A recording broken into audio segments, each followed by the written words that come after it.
What's up, everyone? It's Emily Kaplan with ESPN. I'm here in ESPN's campus in Bristol, Connecticut. Just found a quiet room to sit in because the NHL Trade Deadline just passed, and I'm going to share my early thoughts on what went down or didn't go down with the Boston Bruins.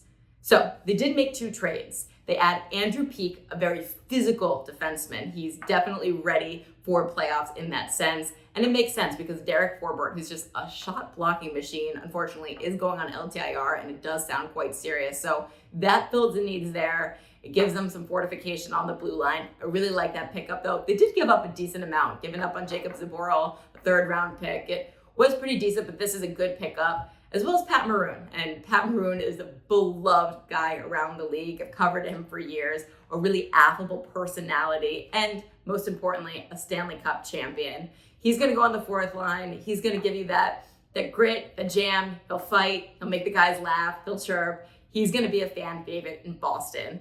And Pat Maroon, I should mention, is coming off back surgery, but will be ready to play before the end of the regular season. But these are just two depth players. And what was so interesting about the Bruins is in the days leading up to the deadline, I kept hearing from people around the league that the Bruins were plotting something big. Those are juicy rumors and rumors that you do look into, and it's true. Here's what I can tell you about what was going on in some of their front office conversations. They have two players who are pending UFAs, that means they become free agents this summer, in Matt Grzelcyk and Jake DeBrusk. Management didn't get to a contract extension or really got meaningful talks with either of those players to the point where they both knew that they were potential to get moved at the deadline. And I know specifically on Grzelcyk, the Bruins are making a lot of calls trying to move his contract. Matt Grzelcyk, by the way, heart and soul type player, gives it his all for Boston. His dad's on the ice crew there. He's a Boston kid at heart and beloved in the locker room. And when you hear something like that, of a guy like that getting shopped around, you know it's just a business decision. You have to make difficult decisions at this time of year. They did not find a trade partner, so Grzelcyk and DeBrusk both stay. I think especially with DeBrusk, they're kind of viewing this as their own rental. We'll see what happens in the summer. Of course, anything can happen over the next few months, but neither of them end up moving. But the Bruins in general just had not that much cap space. They also don't have very much prospects or high draft picks because they've traded them all in the past, including last year in their President's Trophy season when they really went for it. But their biggest asset for trades were players on their roster. So no on Grzelcyk, no on DeBrusk. The really juicy one here, and Kevin Weeks first reported this on our trade deadline show on The Point, was Linus Ullmark. An area of absolute strength for the Bruins is their goaltending tandem, Linus Ullmark and Jeremy Swayman. Linus Ullmark, we just have to say it, the reigning Vezina winner as the best goalie in the entire league last year, and yet he found himself in trade conversations. The Bruins were taking, I don't want to call it significant, but I will call it enough to write home about calls, like a healthy amount of calls on Linus Ullmark, because there's such a goaltending thirst around the league, and this is an incredible guy who shows up so much on the ice, off the ice. Of course, teams were interested and see what it'd take to pry him away. Also, his contract at just $5 million is pretty palatable for teams to take on. There was a deal that got to the point where the Bruins management had to come to Linus Ullmark and ask him if he'd be willing to go there and waive his no movement clause or his trade protection to go to this team. And Linus Ullmark said no.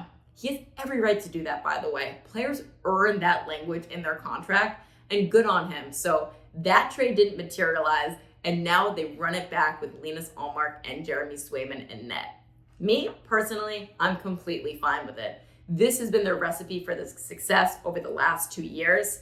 Last year in the playoffs, I feel like one of the things that really hurt them in that first round was sticking with Ullmark and not going back to the tandem and the rotation that benefited them all year, especially when we found out later that Ullmark was nursing an injury. I felt like they needed to get Swayman in at some point. So we'll see how they handle the rotation when it comes to this year's playoffs. This year, by the way, Jeremy Swayman has outplayed Linus Ullmark a bit. And just given his age, he's younger than Ullmark. Given the way that he's ascending and finding his groove right now, the team has been talking to Jeremy Swayman's agent about a contract extension, and it feels like he's their goaltender of the future. So both of these goalies stay. I'm cool with that. My biggest issue with the Bruins, though, is they add two depth pieces, but we've known all year long, ever since Patrice Bergeron and David Krejci left the team, their biggest area of need is center. They had Matt Poitras make the team out of camp, and it was such a great story. but he's injury plagued. It was a lot for him to make that jump from junior. They were kind of exposed in that position. They have plenty of guys who have stepped up. They've obviously been a capable team because they're now still one of the league's best. But if you're going to make that long playoff run, center depth is so crucial. Their number one target was Elias Lindholm. He went to the Vancouver Canucks weeks ago. The Bruins, I can tell you, they wanted him. They were upset that they didn't get him. There was still a chance that they were going to get him because he goes to Vancouver and Jim Rutherford has the nickname around the league as Trader Jim. He puts out some insane ideas, and he actually floated flipping Lindholm, who was already their trade deadline acquisition, to Boston if they were going to be able to land Jake Guentzel in Vancouver. That didn't happen, but that was a real possibility. So, okay, you lose out on Lindholm. The problem is it is very difficult to get centers at this time of year. It's difficult to get centers anyway. You either draft and develop them and totally luck out with a Patrice Bergeron, or you're stuck looking for them years to come. There were guys available though, and there were ones that were under contract for multiple years. That is a bigger trade to do, again, more of a hockey trade, but the Bruins' best asset is their roster players. Like, they could have done something like this. I'm talking about Scott Laughton from Philly. There was a very high asking price on him, but man, would Bruins fans love that guy. Or Nick Dowd. Nick Dowd is playing in the Washington Capitals organization. He was available for trade as well. Alex Wenberg went to the New York Rangers. That could have been a guy that they got. And just the fact that they didn't address the center position, I think might be a miss for them.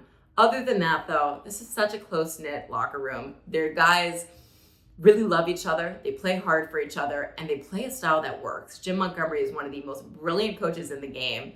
He's pushed all the right buttons with this group. I still think they have what it takes to go on a long run, but we're always going to look back to this deadline and wonder what ifs.